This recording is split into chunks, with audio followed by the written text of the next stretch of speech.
ce que je retiens, c'est l'enchaînement de Rony Lopez, parce que c'est un enchaînement de qualité sur son but.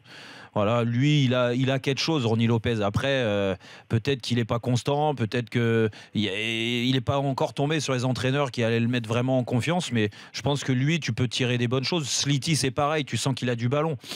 Après, Balouli, c'est inconstant. Eder, à part son but, on l'a jamais vu. Donc, c'est vrai que ça bricole à Lille. Moi, j'ai bien peur que, même s'il y a eu turnover là, que ce week-end, ça soit encore très compliqué quoi, pour les Lillois. Vincent. Je connais 2 joueurs dans cette équipe, c'est ouf.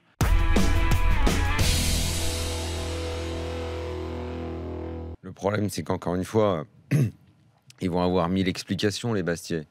Mais c'est trop fréquent, c'est trop souvent, il y a trop souvent des problèmes. Quand c'est pas un joueur qui pète un câble, qui prend des cartons, c'est un dirigeant. Alors après, c'est toujours de la faute des autres. Le problème, c'est qu'au bout d'un moment, quand la liste s'allonge, même si une fois ou deux t'as raison, on commence à avoir du mal à te croire. Parce que ça s'accumule, quoi. Et puis en plus, on sait que ça dure depuis des décennies.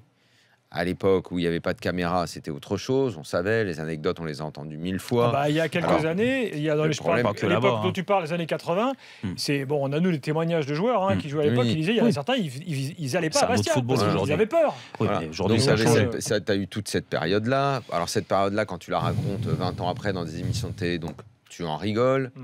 C'est comme quand... l'histoire de Lemou. Ouais, enfin, ce genre d'histoire-là. T'en rigoles. Et puis après, il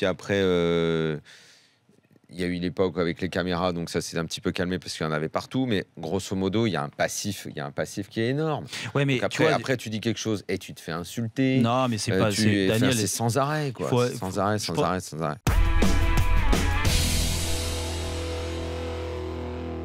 J'ai l'impression qu'il ne sait pas où il va.